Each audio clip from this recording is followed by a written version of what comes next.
guess before, because this one was reset from the sentence, previous sentencing was rejected or had us come back. He has told me this morning he's paid Mr. Kimmler and wanted to review everything with him prior to things being formalized. I just want to let the court be aware of what it is. Well, we reset it so that the victim could be here. It's my understanding that she's here today. I'm not inclined to reset it again. I don't know if Mr. Kimmler's intended to be here today, but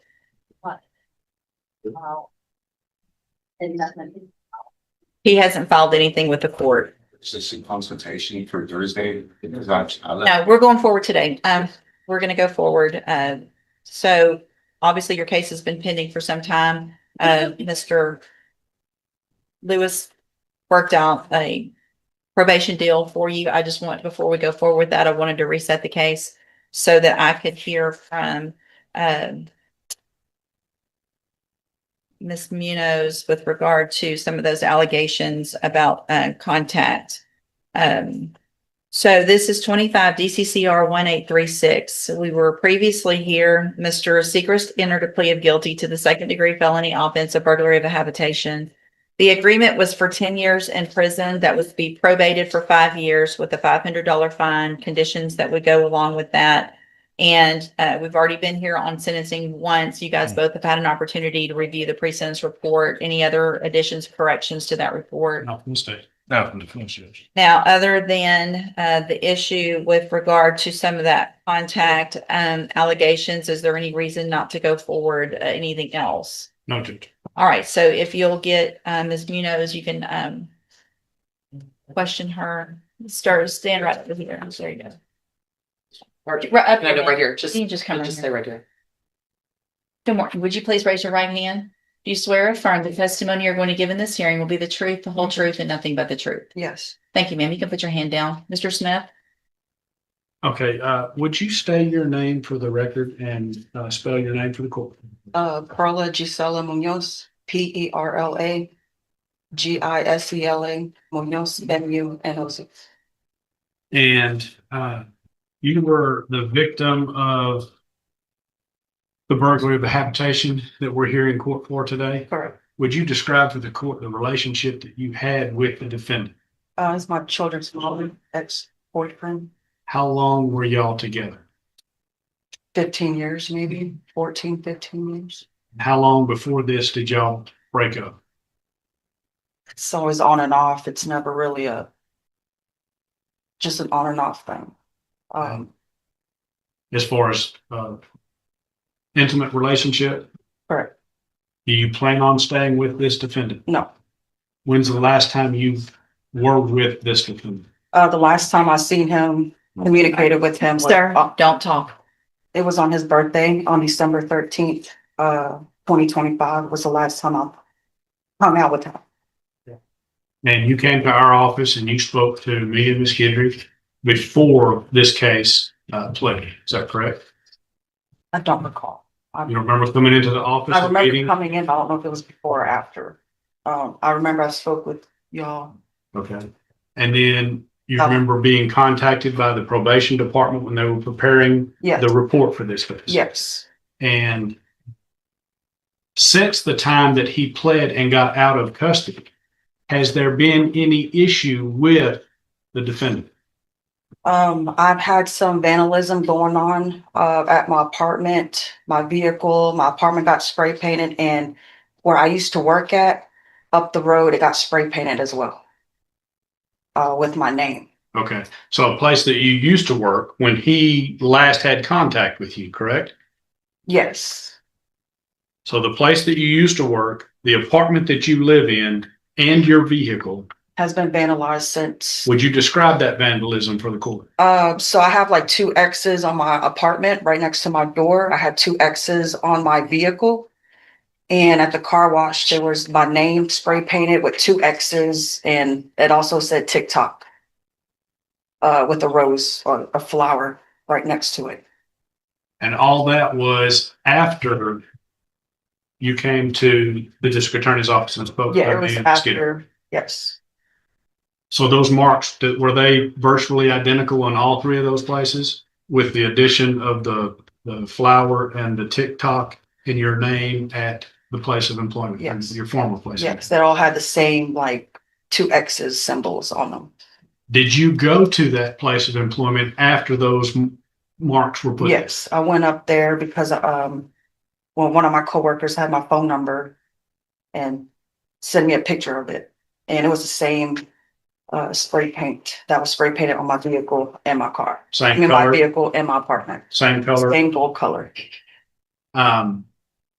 Did you have an opportunity to observe the surveillance video at the car wash? Yes, Did you see the person putting those marks at the car wash? yes, I saw the whole video. They have And video everywhere. do you see the person in the courtroom here today that was doing that damage, at least at the car wash? Yes. Who was it? Would you point to him and identify an article of clothing that he was wearing? Here in The record will reflect she's identified the defendant, Mr. Segrist. Do you, did you have any problems with anything like this before he was released from custody? No. I didn't have any issues. And what do you want to happen? In this case? I just want to live my life and just move on. I don't interact or try to, make him upset or anything. I just avoid him with all contacts. And you have children with you. Yeah. So y'all will have to have some kind of contact. There's other ways to work around that with his sister or his mother. We don't have to have any contact. So you just are requesting from the court no contact whatsoever with Yeah, I the don't want no defendant. contact. Any questions of the witness? No, you Just- don't get to ask questions. Just briefly, Go ahead. you said you saw the surveillance video from the car wash, and now describe for me that was just a painting with your name and the two X's. That's correct, Spray paint, yes. right? Was there any video or surveillance footage to this vandalism to your property? No. I don't think my camera caught it on time, but I did have neighbors a few doors down that said that they saw him. That was the only people that told me that they saw him. Okay, so other than a few neighbors, there's no direct evidence that any potential we don't- damage No from evidence. Sasika. That's what. Anything else? Nothing, Judge. Thank you, ma'am. You can go have a seat. So, sister, whatever she did. She can- Can she be excused? Judge? Sure. Yes, ma'am. All right. Mr. Smith? Thoughts? Judge, based on his criminal history and the acts after he got out of custody, I'm reluctant to go along with the deal, although the defendant mainly has told me in conversations outside of this, as well as today, that The witness, you mean? the witness, that she just wants to be free of him and not have any contact whatsoever with you. Mr. Lewis? Judge, I think even from the witness there, I think there's enough vehicles there that any contact that they make would have to have with each other in regards to their children. There are other people that can step into place of that, so they won't have to have any contact. And I believe, of course, some type of no contact or anything, as a condition of probation. No contact, and we've at least got, these allegations of the vandalism give me a lot of concern.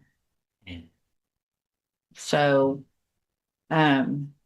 obviously looks like he's on camera on one of them, and it would be highly unlikely that he's on camera with the same color spray paint, painting the same things, and not the one that did the car and the house. That doesn't make any sense. So the fact that he was at her house where he wasn't supposed to be, at a work where he shouldn't have been, and vandalizing those things is very concerning.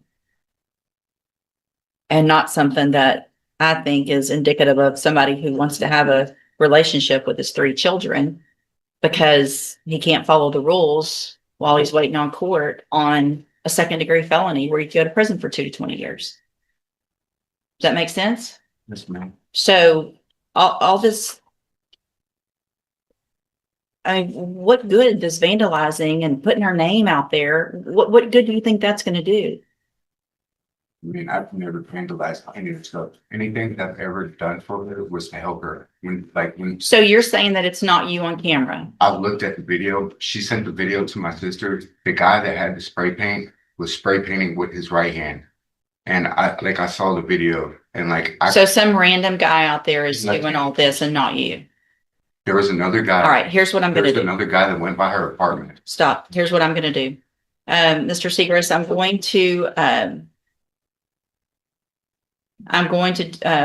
gonna follow the agreement, but I am going to order a condition so that we can have hopefully some better thinking processes going on, at some point. So what I'm gonna do, Mr. Segrist, today is find that you entered your plea of guilty freely and voluntarily. Find sufficient evidence to find you guilty, and at this time, follow the agreement and find you guilty of burglary of a habitation. Sentence you to a term of 10 years in prison, but probate that, you'll be on probation for 5. You're ordered to pay the $500 fine, and you're ordered to follow all of the conditions of probation. One of those is that you are going to enter and successfully complete the cognitive track of the ISF program. You will go into custody today. It is a 90-day program. And then when you get out, you'll be on probation, required to follow all of the same rules and conditions, which include having absolutely no contact or communication with Ms. Munoz. And that I'm also going to order, as soon as you're out, that you have to have a GPS monitoring device on at all times. If it's not charged, if it's taken off, I will find out immediately. There will be a warrant for your arrest, and you will be back in here with a motion to revoke and look at it going to prison for that 10 years that you just agreed to. Do you understand? Yes. I'm going to hand you trial court certification. Shows that this was an agreement that I followed, and so you have waived your right to appeal. I'm also handing you a written admonishment regarding your ineligibility to possess a firearm or ammunition. Because of the judgment entered against you, you're ineligible under Texas law to possess a firearm or ammunition. Possession of a firearm or ammunition could lead to charges against you. Firearm is a legal term. If you have questions, talk to Mr. Lewis about that. And if you have any questions about how long it lasts or what the rules are, you can talk to him. All right, you can go back with the bailiff. What started as a routine sentencing hearing quickly turned tense when the judge refused to delay the case any longer. The defendant had already accepted a plea deal for burglary of a habitation, a deal that could keep him out of prison with probation. But everything changed once the victim stepped into the courtroom and described what allegedly happened after his release.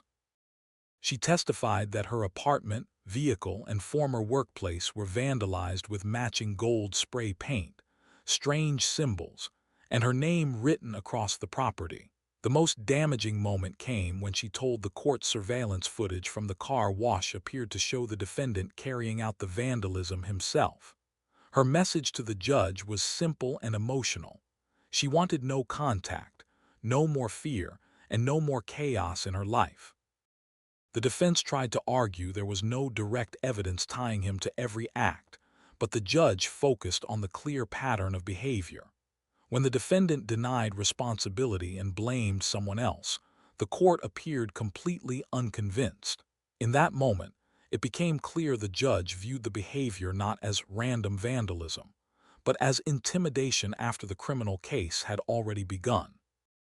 In the end, the defendant narrowly avoided prison, but only under extremely strict conditions. The judge approved the deal with major restrictions: a 10-year sentence probated for 5 years, a mandatory 90-day rehabilitation program, complete no contact with the victim, and GPS monitoring at all times. The warning from the bench was crystal clear. One violation, one mistake, or one attempt to ignore the rules could instantly turn probation into a full 10-year prison.